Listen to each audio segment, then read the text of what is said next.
नमस्कार मित्रांनो, मी अमोल सोनकर स्वागत करतो आपल्या यूट्यूब चॅनलवरती. तर आजचा व्हिडिओ आपला असा खास असणार आहे की खास टाटा नॅनोसाठी मी कोणते टायर अपग्रेड केलेले आहेत. तर टायर हा खूप महत्त्वाचा रोल असतो मित्रांनो, आणि कारण पूर्ण गाडीचा भार आणि पूर्ण आपली गाडी जी चालते ती पूर्णपणे आपल्या टायरवरतीच डिपेंड असते. त्यामुळे टायर आपल्याला हा जो गाडीसाठी खूप इम्पॉर्टंट रोल आपला निभवत असतो. तर टायर्समध्ये कॉम्प्रोमाइज शक्यतो करू नका, हेच मी सांगेन. आणि मी जेव्हा गाडी घेतली तर पहिले जे ओनर होते तर त्यांनी टायर जी त्यांची कंडिशन होती ती ठीकठाक होती. पहिले जे ओनर होते तर त्यांची टायर प्रोफाईल अशी होती की माझे पुढचा एक टायर MRFचा होता, एक ब्रिस्टॉनचा होता, आणि मागचा टायर एक सिॲटचा होता, आणि इकडे कुठला टायर नव्हता, JKचा होता. JKचा नंतर गाडी घेतली तेव्हा ते बसवला होता. तर तरी ह्या कंडिशनवरती गाडी मी जवळपास 2.5 वर्ष मी चालवली. आणि काय व्हायचं, ब्रेकिंग वगैरे केली कधी अशी रेती वगैरे किंवा थोडासा ब्रेक आपण अर्जंटली थोडं केलं की थोडी स्किट व्हायची. तर ते थोडंसं अनकम्फर्टेबल वाटायचं. तर म्हटलं आता आपण अपग्रेड करूया टायर सगळे आणि एकाच ब्रँडचे ठेवायचे.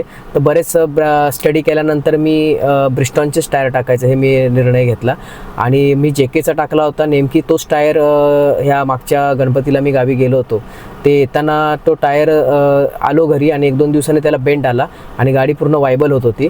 तर त्याच्यानंतर मग म्हटलं आपण आता टायर काय झालं आहे ते बघूया. आधी मला वाटलं की काय गाडीच्या सस्पेन्शनला काय इश्यू आला का, म्हणून मग मी ते मॅकॅनिककडे पण दाखवलं. मग त्यांनी सगळं चेक केल्यानंतर सांगितलं की टायर आतल्या साईडने बेंड आहे आणि नशीब तो काही रस्त्यामध्ये फुटला वगैरे काही नाही आहे. तर म्हटलं हे तेव्हा काही जाणवलं नाही, पण आल्यानंतर मला ते जाणवत होतं की गाडीला बेंड आलं आहे. त्या प्रवासादरम्यान तरी टायर ठीक होता. मग आल्यानंतर मग ते टायर कुठले बदलायचे हेच निर्णय झालाच होता. त्या पद्धतीने मी 4ही टायर बदलले. आणि त्यातला पहिल्याच गाडीमधला एक ब्रिस्टॉनचाच टायर एक चांगला होता, तो स्टेपनीला ठेवला आहे. आणि बाकी 4ही टायर माझे पूर्ण न्यू कंडिशनमध्ये पूर्ण ब्रिस्टॉनचे. आणि ब्रिस्टॉनची खासियत अशी आहे की 70% जरी त्याची झीज झाली तरीसुद्धा ते आपल्याला रिप्लेस करून भेटतात. म्हणजे कसंही कट लागू द्या, जरी 70% जरी झीज झाली तरी त्याचे ऑल ओव्हर इंडिया त्यांचं भरपूर नेटवर्क आहे. तर ते आपल्याला रिप्लेस करून मिळतात. जे काही डेप्रिसिएट जे काही टायर झाले तेवढी काय नॉमिनल एक कॉस्ट काय ज्यांची आहे तेवढी पे करायची, पण तुम्हाला पूर्णपणे नवीन टायर भेटल्यानंतर पुन्हा त्या टायरचं आपल्याला वॉरंटी वाढून भेटते. तरी 3 वर्ष वॉरंटी आहे त्या टायरची. तर पुन्हा आपल्याला टायरचा काळजी अशी घ्यायची की हवा जी आहे ती आता मी साधी एअर वापरतो.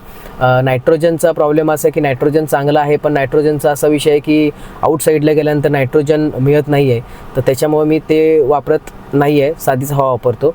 आणि उन्हाळ्यामध्ये तर खास टायरचा प्रेशरचा काळजी घ्यायचीच आहे. आणि आता माझा एक्सपिरियन्स जो टायरचा आहे ब्रिस्टॉनचा तो एकदम एक्सलंट आहे. कारण मार्केटमध्ये जसं सिॲट आहेत आणि MRF आहेत, हे चांगले ब्रँड आहेत, त्यांचे भरपूर ॲडव्हर्टाईज होतात. पण कसं आहे की ते ब्रँड असं म्हणत नाही की ते खराब आहेत, पण MRFचं असं आहे की हार्ड कंपाऊंड आहे आणि ब्रिस्टॉनचं मीडियम कंपाऊंड आहे. तर त्याच्यामध्ये कसं आहे की तुम्हाला एक प्रीमियम फील येतो. आणि जसं मिचलियन आणि कंटिनेंटलचे पण टायर खूप भारी आहेत, पण ते हाय प्रीमियमचे येतात. कारण आपल्याला काय नॅनो अशी काय हाय स्पीड अशी रेसिंगवाली कार नाही आहे. तर मला कम्फर्ट हा माझा महत्त्वाचा विषय होता. तर मी ज्यावेळेस गाडी चालवली हे टायर अपग्रेड केल्यानंतर खरंच गाडी पावसातून आणि रस्त्याने इतकी चिपकून चालते आणि मस्तपैकी आहे ना, तो कॉन्फिडन्स देते. मी उज्जैनला पण तुम्ही माझा जर ब्लॉग बघितला असेल त्याच्यामध्ये अख्ख्या पावसामध्ये मी 100पर्यंतसुद्धा गाडी माझ्या हायवेवरती रनिंग केलेली आहे. आणि पावसातनं शक्यतो कमीच करायची, जास्त स्पीड मारायचीच नाही आहे. पण ज्यावेळेस थोडासा स्पीड मी अपग्रेड करून बघितला टायरचं, तर खरंच टायरने खूप मला चांगली साथ दिली. कारण टायर कंडिशन एकदम नवीनच होते. तर त्याची मी एक टेस्ट घेतली, तर खरंच टायरने कुठेही नाराज केलं नाही. टायरने एकदम परफेक्ट असं टायर मला मिळालं माझ्या गाडीसाठी. आणि मी खुश आहे ह्या ब्रँडपासून. आणि बाकीचे जे टायर आहेत MRF वगैरे किंवा सिॲटचं असा टायर आहे की तो तुम्हाला बजेट फ्रेंडली आहे आणि तो बऱ्याच किलोमीटर चालतो. पण तुमची जर गाडी जास्त करून उभी असेल ना तर MRF ह्या असे ब्रँड घेऊ नका, कारण ती हार्ड कंपाऊंड असल्यामुळे ते नंतर ना त्याला चुन्या पडतात टायरना अक्षरशः.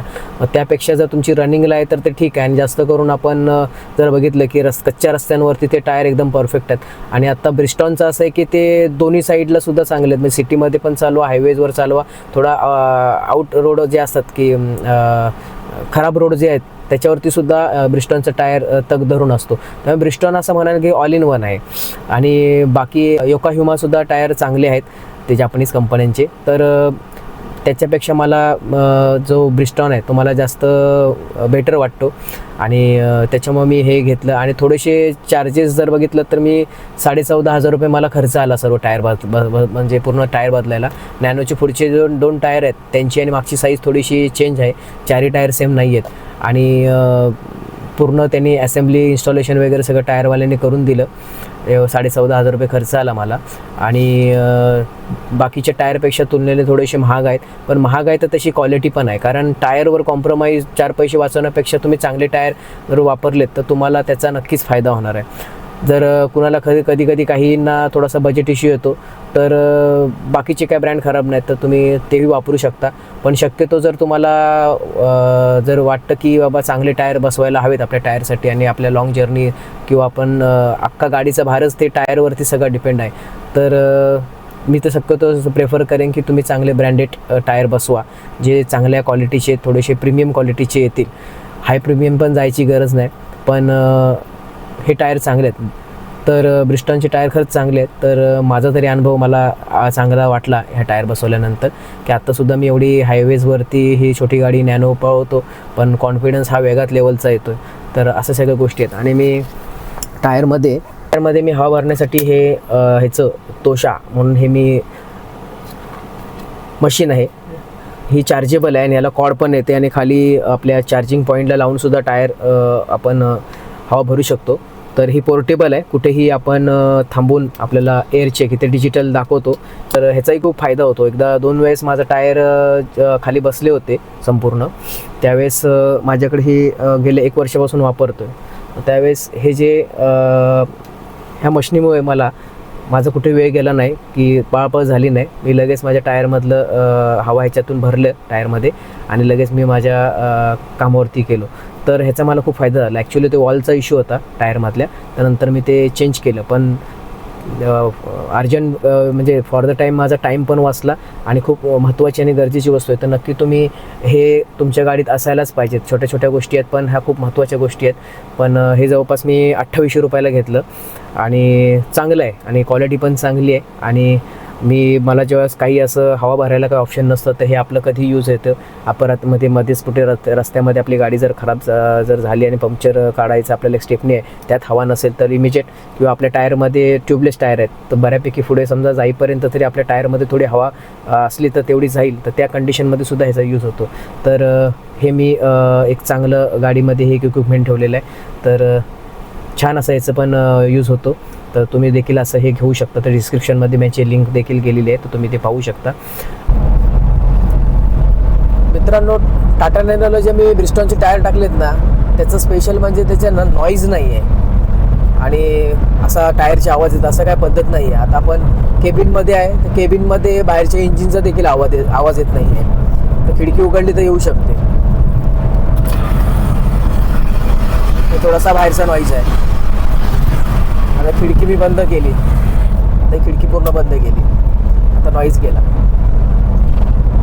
असं काही टाटा नॅनोचे आहे की ह्या XT मॉडेलला, जेनेक्स मॉडेल जे आहेत तर त्याच्यामध्ये नॉईजवर खूप काम केलेलं आहे. इंजिनच्या केबिनमध्ये येत नाही आणि टायर जे बसवले त्याचंही येत नाही आहे आणि एकदम थोडंसं प्रीमियम फील होतं गाडी चालवताना आणि एक वेगळ्याच लेवलचा कॉन्फिडन्स पण आहे गाडी चालवताना. टायरचा ग्रिप चांगली आहे. तुम्हाला थोडंफार जे थोडा कॉन्फिडन्स टायर चांगले असल्यामुळे येतो तो आलेला आहे थोडक्यात सांगायचं तर मित्रांनो, मी माझ्या कारची टायरची नियमित काळजी घेतो आणि दर 5000 किलोमीटर नंतर व्हील अलाइनमेंट आणि दर 10,000 किलोमीटर नंतर व्हील बॅलन्सिंग आणि विथ अलाइनमेंट करून घेतो. त्यामुळे टायरची झीज कमी होते आणि गाडीचा परफॉर्मन्स देखील उत्तम राहतो. आणि हे मी स्पेशल टायरच्या शॉपमध्ये जाऊनच ह्या गोष्टी करतो.